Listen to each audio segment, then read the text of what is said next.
most universal of emotions become unique expressions of indigenous Philippine cultures. From coy flirtations and dance to charming spoken love letters. From symbolic conquest to journeys on the open waters, all reflections of our boundless energy. Kakaibang sigla sa pagsusuyo, pagkakaisa at pagmamahalan.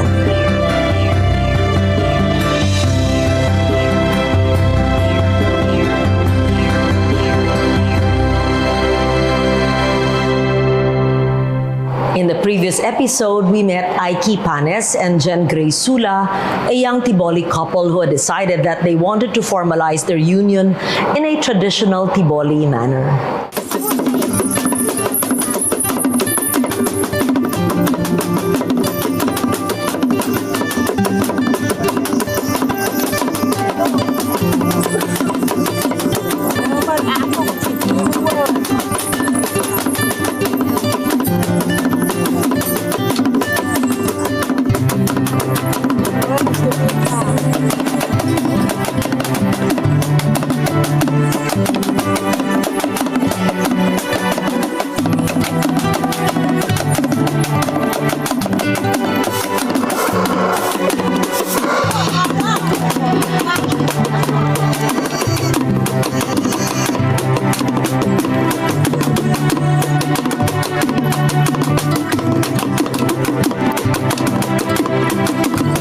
Wedding preparations were overseen by Rosie Sula, a relative of the bride. An important culture bearer, Rosie, along with other Tiboli elders, made sure that the traditional elements of a Tiboli wedding were followed.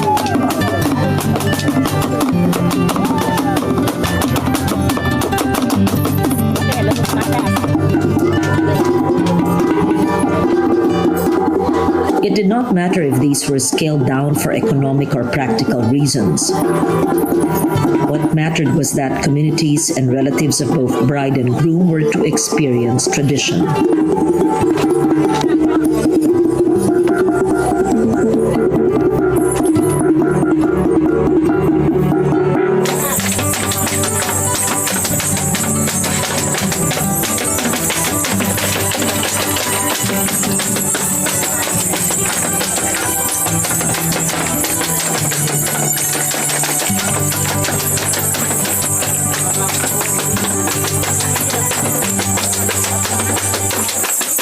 Dating doon sa bahay ng kung saan yung bride, so bababa siya sa kabayo, tapos yung kabayo na yan ibibigay sa papa ng kanyang magiging asawa.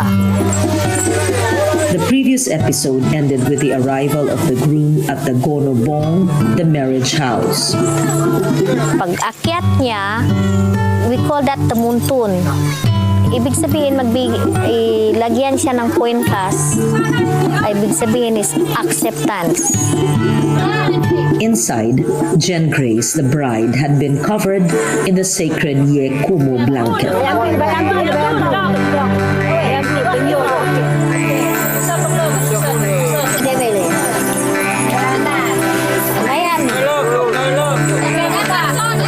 Kiss nila yung babae na nandun siya sa ilalim ng canopy. Kiss nila, tapos bigyan siya ng something na to represent na mag-i-accept nila siya.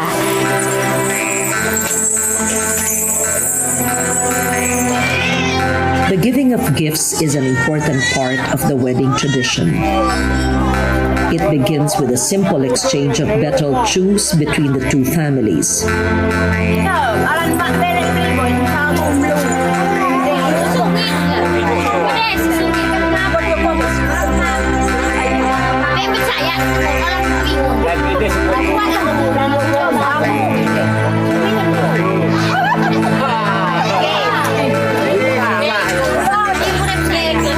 And slowly escalates as more and more valuable gifts are given.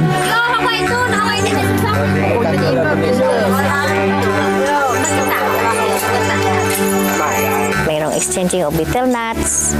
Tapos, yung lalaki, mag-upo na doon sa tabi ng babae, magsayaw yung babae.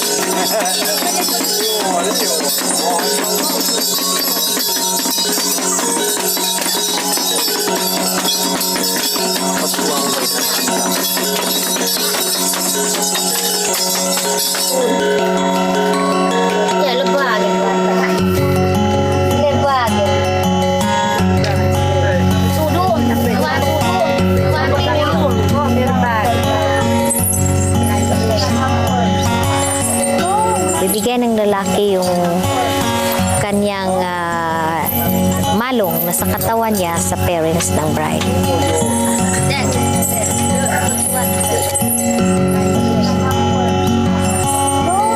Then after that, yun na, magkwentuhan yung mga tao, exchanging of betel nuts around, and then giving of gifts. We call that bamakun. Meron munang something from the parents of the groom, and then i-exchange nila from the parents of the bride yun bago magkain yung lahat. Then after that, offering of food, yung babae at lalaki, pinapakain yun sila. Parang serve as cake nila, may mag-facilitate doon magpakain sa kanila. After that, yun na pag-offer na ng pagkain.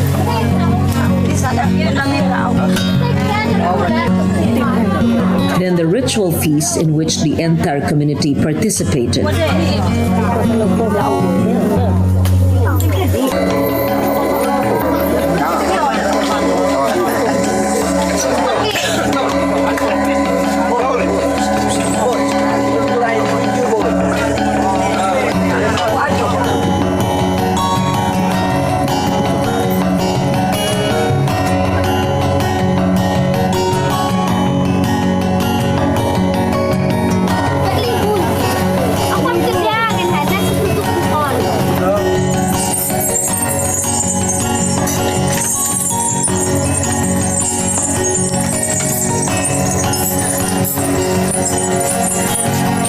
Matulog, mayroong ritual.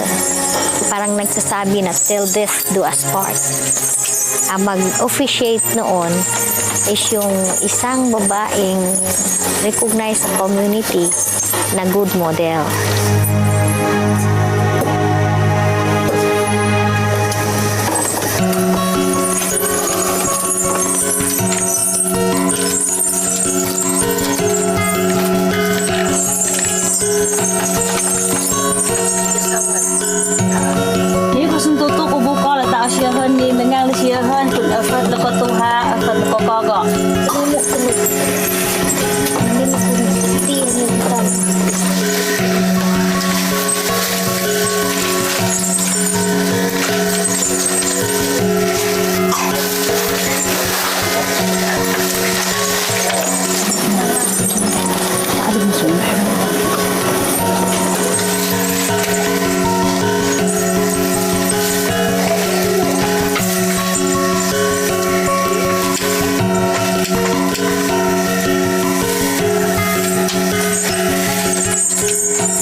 After that, mag-awitan na.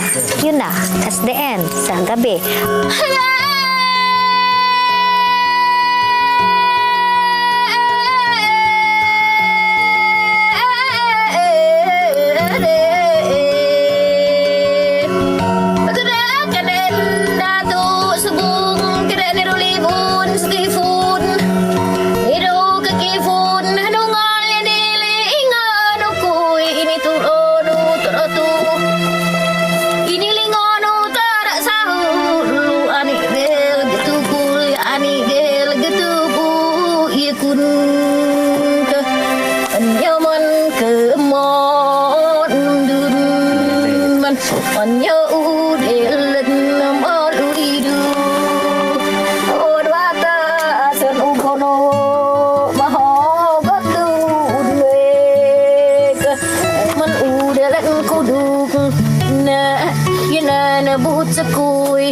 sợ linh hồn mi cả kỳ phút na thân phù cầm ngã sợ ta phù một yêu u đã lắm mò lùi một yêu mình cầm ở năm đường cơ trong phương của đây cờ bò cơ ta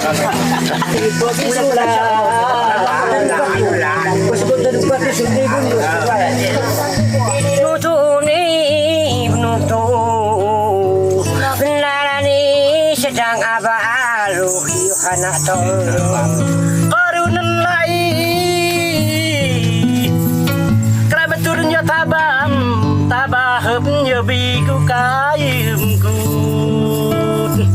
yung talumpati, pagtatalumpati, mag-aawitan yung both sides, yun magbabatuhan sila ng kwento o ng parables.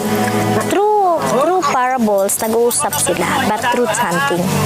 Ang pinag-uusapan doon sa talumpati na yan, sa True Lingon Talo, is that whatever the attitude of the bride and the attitude of the groom and the attitude of these parents, doon nila ipinakita yung ugali ng bawat panig.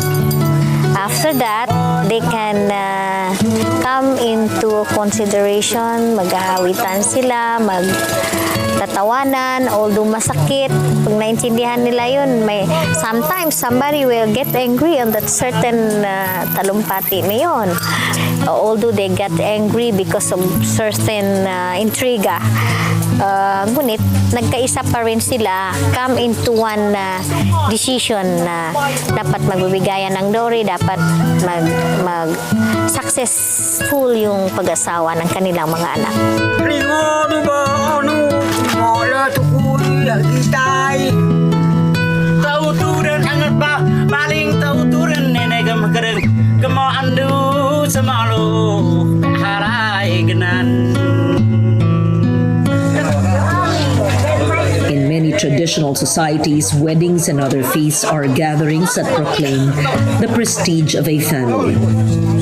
They are also means by which the entire community is feasted, wined and dined, to use our expression, all for the continued goodwill shown to the newlyweds. All the while there was drinking and feasting going on, and music constantly punctuated by laughter and cheering.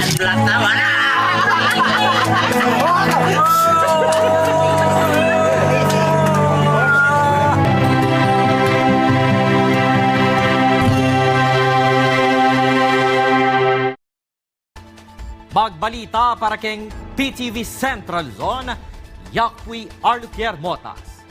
Albayanyo, reng peka maulagang impormasyon. Keti keng Central Zone, keng PTV, Balitang Kapampang. Keti keng kekayong People's Television.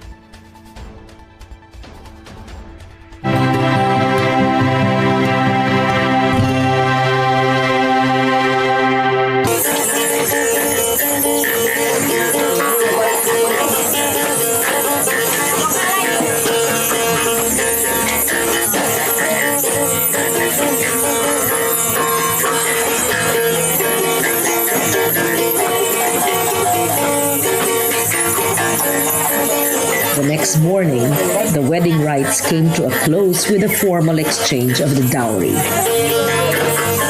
The dowry will give by the parents of the groom to the parents of the bride, and then we have this loss. Loss is the seed money from the parents of the bride going to the parents of the groom. The groom's parents should give horses, gongs, the container of the betel nuts. We call that blogo. Noong unang panahon, pag mag-ngi kami ng dowry sa aming anak na babae, ang tatanggapin talaga namin ay kabayo. Agong, blogo, galing naman sa parents ng babae is yung we call that hilot, yung belt na ganito. Galing ito sa parents ng babae, ibibigay doon sa parents ng lalaki. Yung hilot at saka yung mga ganito. Unang panahon yan, walang no money involved. Sa ngayon, bihira na yung kabayo, so tinatanggap na rin yung pera, ginagawa na lang kabayo. Tinatanggap na namin yung mga cellphone, relo, kasi we are living in this modern world. Aiki's family had agreed on the bride price of 2 malong, 2 agong, 1 turban, 1 metal container for betel and 6 horses. In exchange, Jen Grace's family gave gifts consisting of 7 brass anklets, 1 beaded comb, and 500 pesos. Except for the 6 horses, the gifts may seem like mere tokens. But all these textiles, metal items, gongs are still held in very high regard in traditional Tiboli society. Ang pagbibigay ng dowry, depende yun sa bloodline ng isang babae. Pag anak siya ng dato, pag royal blood, malaki ang dowry na hihingiin ng parents. So, example ko po, yung sarili ko, kasi yung papa ko humingi ng 15 horses. So, binibigay ng parents ng asawa ko. 15 horses, 2 kalabaw at 1 baka at 6 na sewing machine. At saka may mga ano pa, may mga shotguns, may mga gongs. Marami, sir. Kasi ang sabi ng papa ko, kasi royal blood daw kami. Horses still are very highly valued animals, very useful in traversing the hill country beyond Lake Cebu. In the olden days, a fight between 2 stallions was the climax of a traditional wedding. So, depende yun sa sitwasyon. Gaya ngayon, nobody can afford to give even 5 horses today. Nobody can give even one cow and 1 carabao. Only before, because the people concentrate on the customary ways and they are wealthy. So, but nowadays, because of many students going to school, yung property nila binibinta para lang ipapaaral sa mga anak. Practical reasons now dictated that Aiki's horses would best be used as transport animals. So the community arranged another entertainment, a series of traditional Tiboli games. Spelling is their own version of our pickup sticks.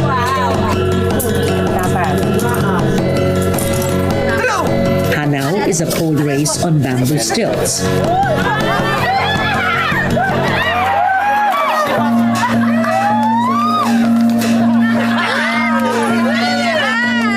Skewang is sulka, but this time played with holes dug out of the ground.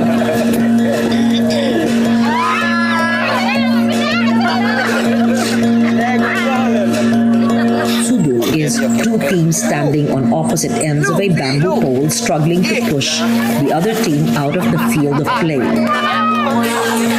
As a Tiboli wedding celebration came to an end, the hill country around Sitio Safang resounded the music and laughter of the celebration.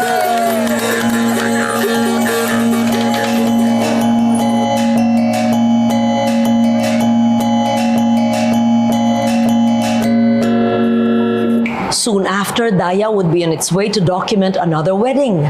This time, one that would take place on the waves and waters of Tawi-Tawi.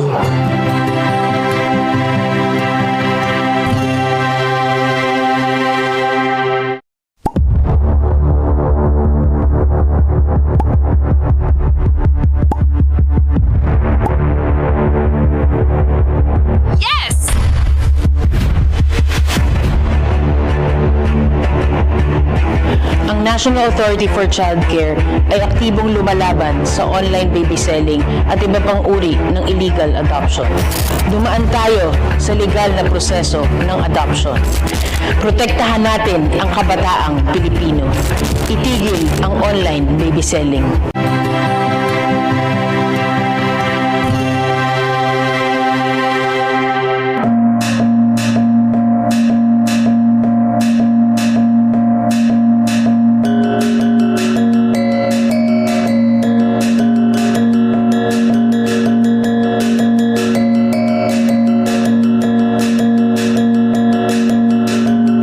Sama are renowned for their boat building abilities that have enabled them to live on the waters as well as venture out into the open seas to fish. The Sama's boats may look simple, perhaps even fragile, but these hardy crafts are the product of centuries of knowledge and mastery of the seas. Lean, sturdy, and engineered to ride the currents, these crafts reflect the story of the Sama people. While filming, we heard that a Sama Dilaut wedding was about to take place in Barangay Tonggehat in Sibutu, a coastal municipality of Tawi-Tawi. The Sama Dilaut, more known as the Sama Bajau, are the coastal and sea-dwelling branch of the Sama-speaking people.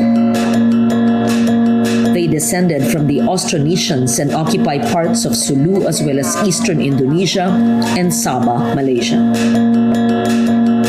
They speak a distinct subgroup of the Austronesian language family.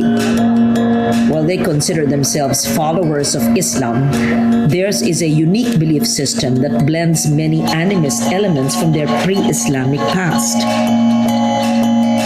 The Sama Dilaut are still referred to as the nomads of the sea, a notion which heightens their own deep connections to this challenging environment. Traditionally, they followed the seafood trade routes rather than settling in specific inland areas. Theirs is a culture built on freedom, mobility, and the changing currents of the open seas between Tawi-Tawi and the islands of Indonesia and Malaysia. It is no secret that many other Islamic groups locked inland in distinct geographic locations once looked down on the Sama Dilaut and their seemingly unsettled culture. But the traditional way of life of the Sama Dilaut linked them early on to an environment that is fluid as it is challenging. The sea is their home and their universe. They know its currents, the ebb and the flow of the tides. Theirs also is a knowledge of the stars, the winds, and nature's signs. Nomads, yes, and proudly so. Final episode of Season 12, we meet young Sama Dilaut groom Jaili Maasiral Pergi and his bride Rima Membong. Theirs was a wedding born by the waves of the Sulu Seas, a wedding alive with the Sama Dilaut brand of Dayaw. Our knowledge, our pride.